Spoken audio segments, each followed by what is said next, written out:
everyone, it's Mike from CMS Critic. I'm here at the Agility CMS offices in Toronto, and today we're going to take a look at the upcoming new release of Agility CMS.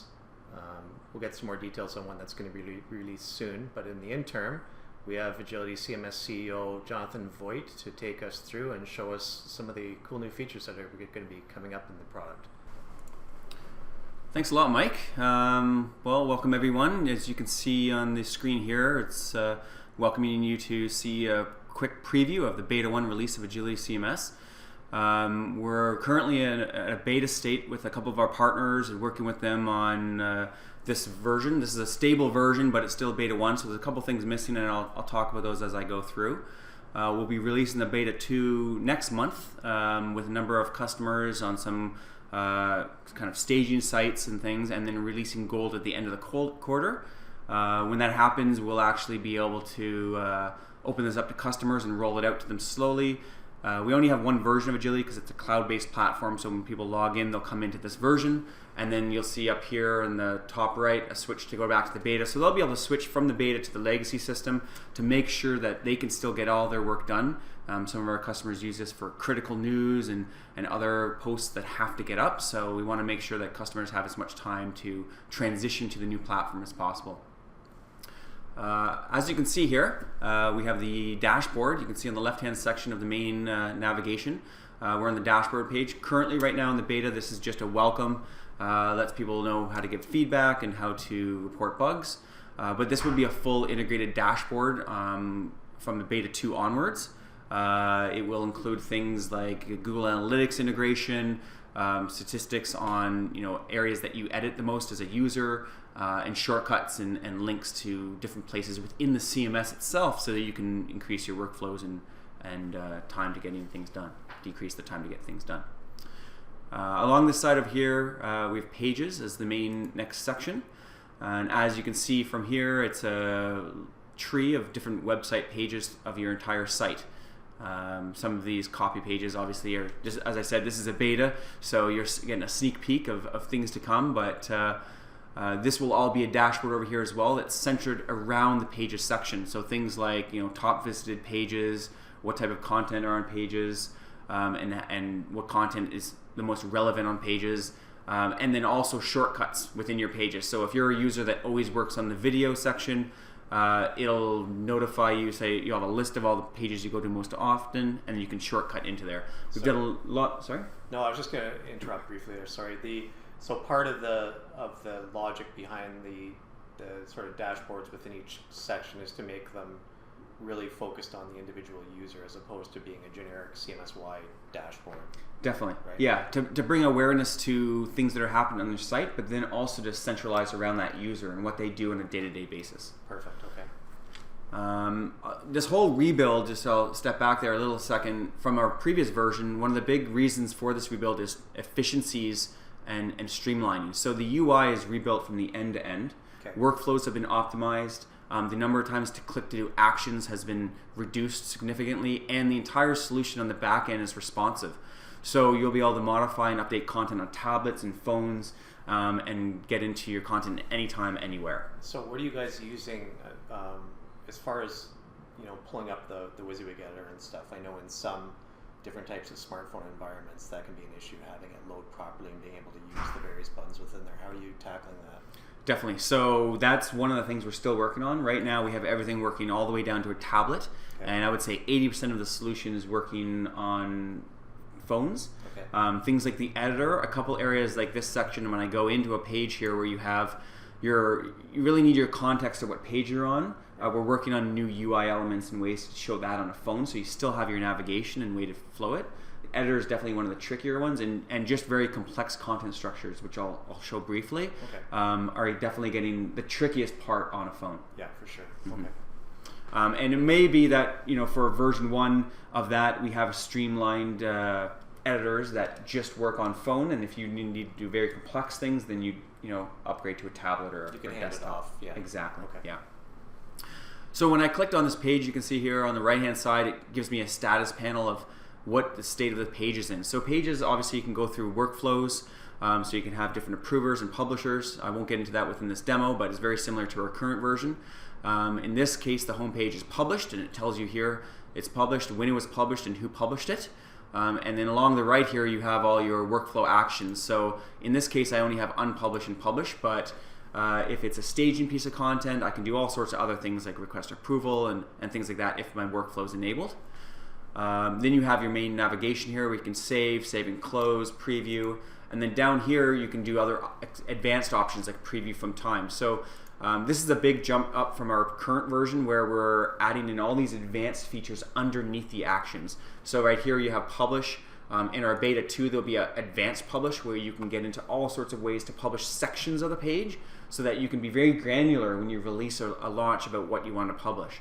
Okay. One of the biggest feedbacks from our customers was they roll out a huge site, they have thousands of pages, and they don't have to go through and publish every little bit of content. They want to do like a batch publish and things like that. And there are ways to do that currently within our publish reports, but this gives you much more granularity. So I could say I want to publish this module and this module and this module, but nothing else, which gives you that granularity. So one of the good ways one of the questions that I think is a good one to ask is, let's say for instance you've got a customer who's doing a particular promotion for holidays or something along those lines, right? Right. So is there a way that they're going to be able to say, okay, we want our homepage to change, we want these other pages to change, and we want them to go live at this date and be done at this date, and then everything reverts back to the original site changes? Yep, so that goes into scheduling of content. Okay. So if I have this current page the way it is now and published, and then I go and make my changes, I set everything up,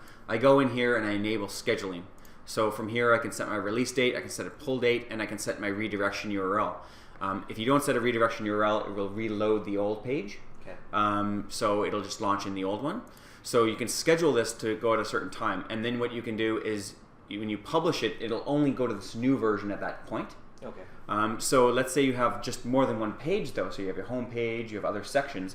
What you do is you set up all those scheduled pages for the different elements. So you might have your home page change on day 1, but the sidebar changes maybe a day before to promote it or something like that. So you can set up all your scheduling.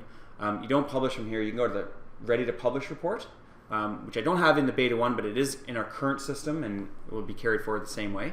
And then you can pick all the pages and just publish them all at once. Gotcha. Okay. So you can see here within the pages in the content area that we have 2 zones here, the main content zone and the sidebar content zone. All content in Agility is built off a main page template. So this home page is off a certain template, and within that template you have zones where you can edit content.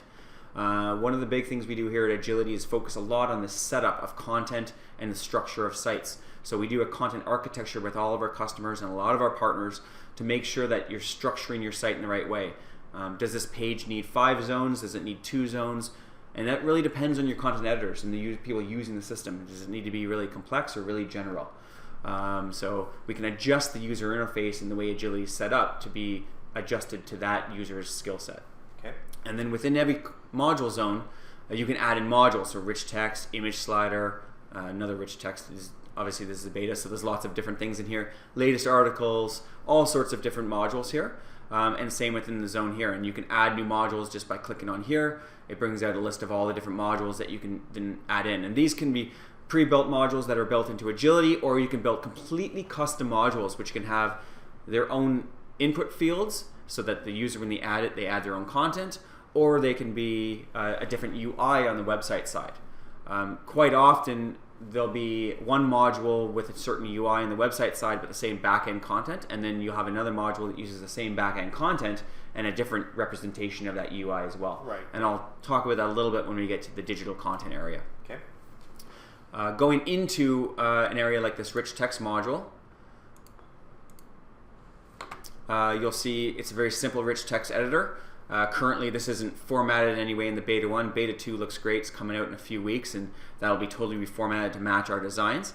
But this is a standard rich text editor where you can add in text, you can add in all sorts of images and attach, if I want to insert an image here, I can go into my media section and pick something out of the JPEG area. Do this Facebook connect button, which is huge. Sorry. Drop in my button, you can resize. Very similar to most editors. I'm not going to go into too much time into these this functionality right now. But one thing I will show over here in this right little panel is a new thing we're building into the new release, which is Contextual Help.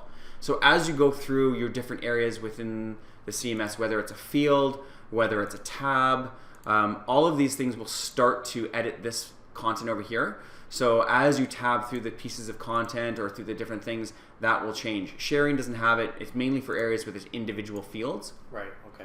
So this is just one rich text area, but I may have a module that has 20 different fields, and as I go through each field, this help tells me what that field is doing, where it's used, things like that.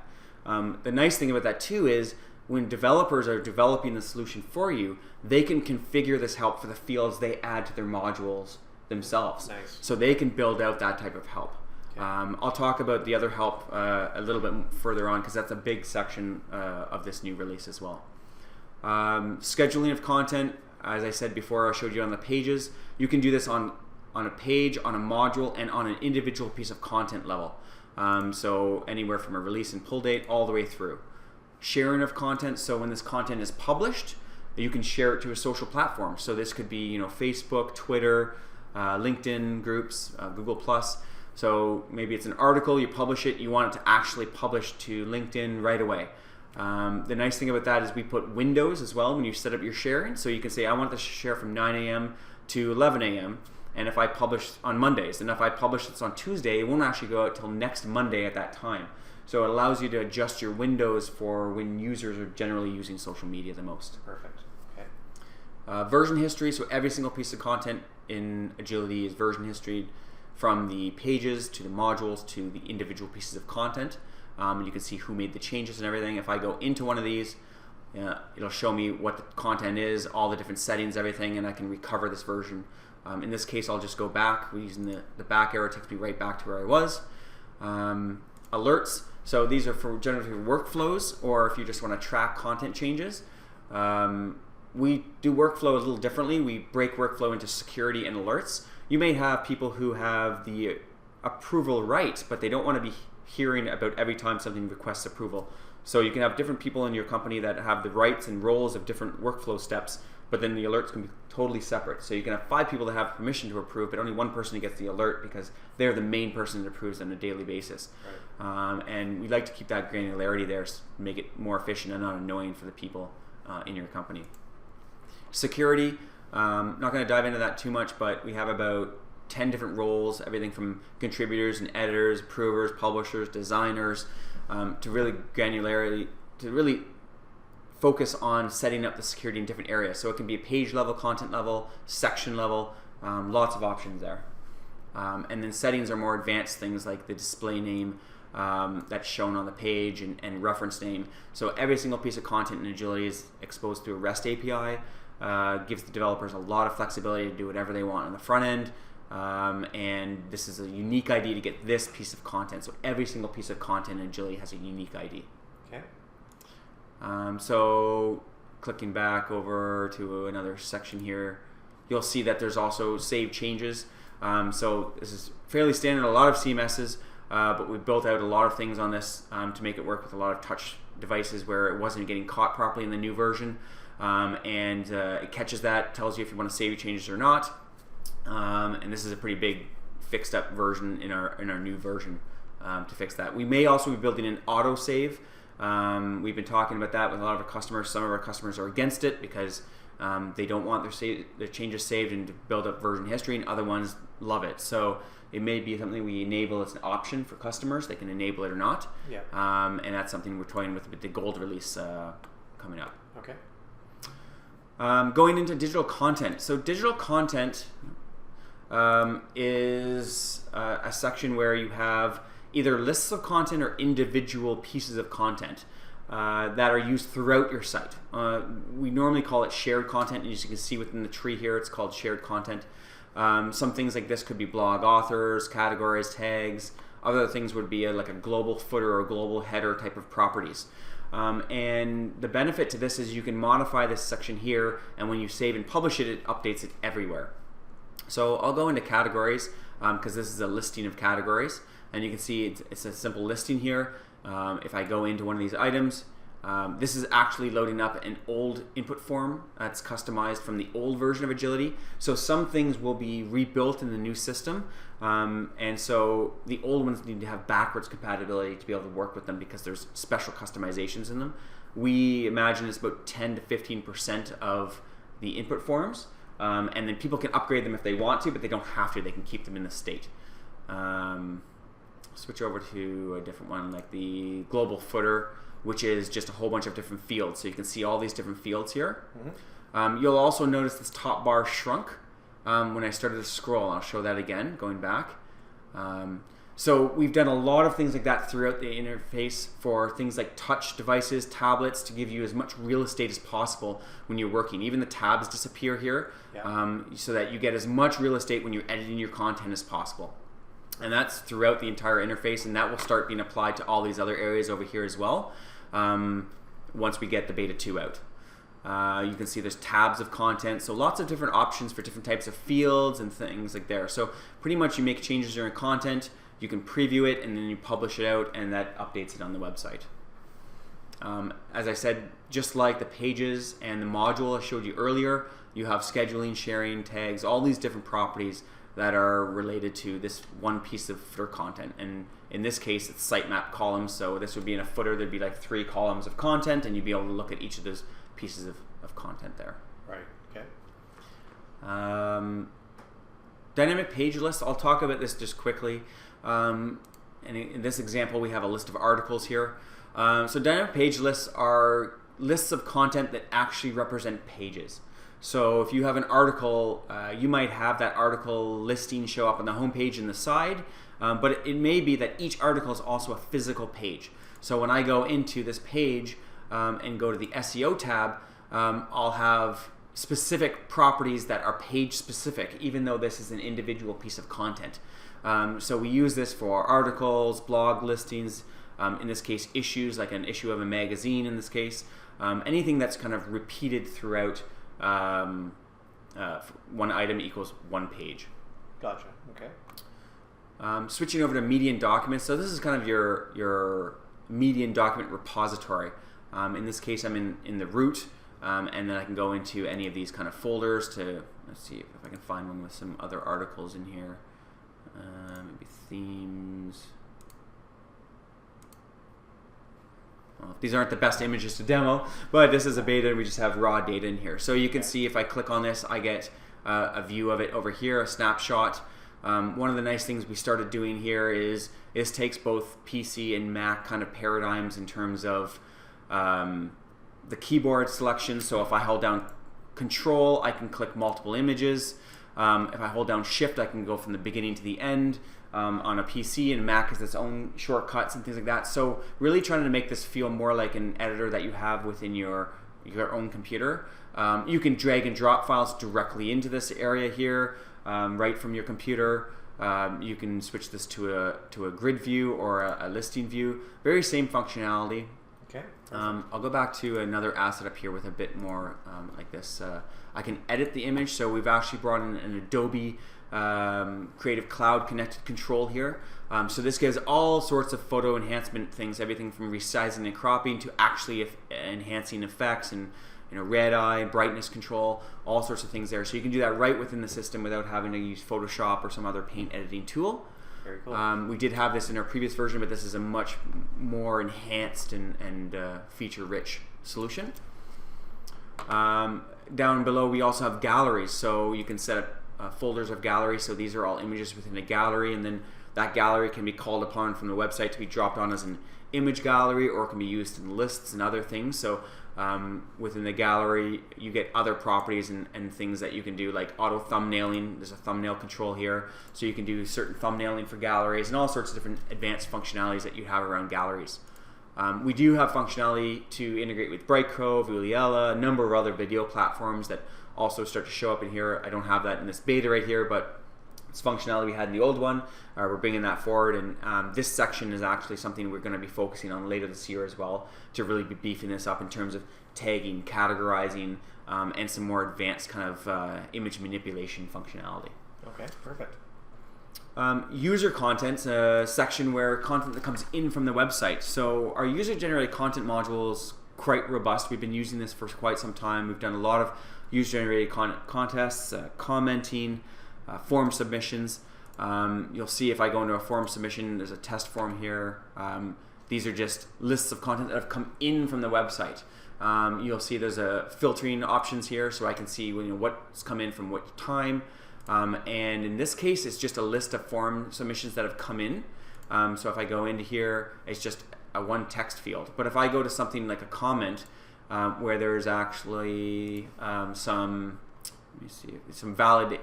moderation, you can modify the content that comes into here, and then you can also publish and decline right from within here. And you can see the state changes depending on your type of content. So if your type of content is something that comes in, needs moderation, and goes back out, you get different state changes and filtration through there. Okay. You also have import and export tools within all the content lists within Agility. I didn't show you that in the digital content area, but here you can import and export from Excel or CSV to be able to get this content in and out very quickly. Website users, very similar to user content in terms of we look at this as something that comes in from the website. So these are profiles from the website side. So it could be a login to your website. It could be tracking of personalization for content. So you may have a user come to the website, and they are still an anonymous user, but you want to track everything they do. So you track that data and that content within here, and then you can use that content back through digital content to expose content that's categorized in those type of areas they've been to. So we do personalization through this section for a number of users. And when I go into this, you can see the user interface is very similar, another list. So a lot of the same type of paradigms throughout the different areas, so people are comfortable and used to this type of paradigm. We know the filtering, we know where to go. I can publish, or in this case, these people have to be approved to be accessed on the site. And the same type of paradigm, so users get familiar with the same interface. Reports and settings we don't have built into the beta 1. That will be out next almost a week from now in the beta 2. Reports are things like sync status reports. So when you're publishing content, the scheduling of content, is it been synchronized out? I didn't touch on this at the very beginning, but we are a 100% cloud-based CMS. So the websites can be within our cloud or within your own cloud. But the CMS, the management tool you're looking at here, is always within our cloud. And so what happens is if you host your website within your cloud, the synchronization of content when it's published gets pushed down to your cloud. So you can report on that and see how that works. And we work with a lot of bigger clients like Shoppers Drug Marts and Olympics Entertainment in Canada up here.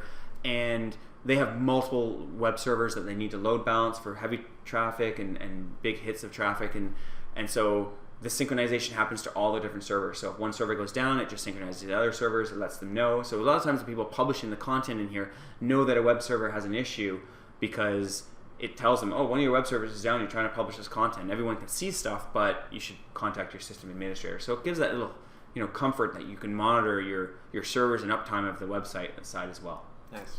Okay. And then I didn't touch on it too much when I was going through, but all of these sections that I showed you here will all have individual dashboards. Even the meeting documents will have dashboard in here when you initially land on it. So all of these things will have dashboards that are centralized around those areas, and then secondarily centralized around your user. And up here are some other things that are centralized around your user as well, like your task management. So if you're using workflows and you're assigning tasks, they all come in here. You can also add custom tasks and assign those to other users and manage all that within here. So if I wanted to add a task, I can fill it in. I can put due dates. I can specify that when the person looks at the task, it comes right to this area in Agility, or I can put a custom URL and say, reference the page on the website. And then you also have bookmarks here as well. So these bookmarks are individualized, and they jump you right to areas within Agility. So we focus a lot on the user managing the content in Agility. Everything from our content architecture from the very beginning to how the user gets through the system, workflows, trying to get your content updated as efficiently as possible. Nice. It looks like an impressive release. So you don't have an ETA as of yet. Is that correct? Well, the beta 2 is coming out in about a week in May, and that should be running for about 2 months, and we should be doing the what we call the production release at the end of June. Okay. So how that will work is different customers will be, when they log in, we'll do a wave of certain customers will log in and they'll go directly to this one. They can switch back to the old one. and then over about 3 months to 6 months, we're going to transition everyone over. Their goal within the first month is actually to have most people transition over, so when they log in right away, they go to this system. So June is really our goal, Okay. But we'll leave both systems running for some of our customers that need that. If anything goes wrong, they need to be able to switch back. So this also gives them a transition to learn it and learn the system. And we're tracking everything that happens with this switch back to the legacy system. So when this goes in, we're tracking this. We're seeing who clicks on it, who goes back, what they're doing when they go back, why are they going back. We can reach out to them and work with them very closely. One of our big focuses over the last year and a half is really building up our customer satisfaction side, our service side of the business. It's one thing to have a CMS, but if it's not configured properly and if it's not supported properly, it really leaves a lot of people out to dry. So we're there to understand how our customers are using our platform, how we can beef up certain areas that aren't working for them, and then also have that support team there monitoring and watching what people are doing. Very cool. Well, thanks for taking the time to show us through the software. Looks like it's going to be a pretty slick release when it's ready, and I'm looking forward to taking a look at it a little bit more in depth once it's out. How do people get a hold of you if they want to learn more about your product? Yeah, so they can go to our website at agilitycms.com. Okay. We have a number of forms there, calls to action there to ask for a demo or just to reach out to us with the 1-800 number there. And current customers, we're already in touch with a lot of them about this release, and they know how to reach us through our support channels and things like that we have set up. Right on. Well, thanks very much, Jonathan. It's been fun taking a look at the new software that's coming out, and like I said, I'm looking forward to playing with it down the road. Thanks a lot.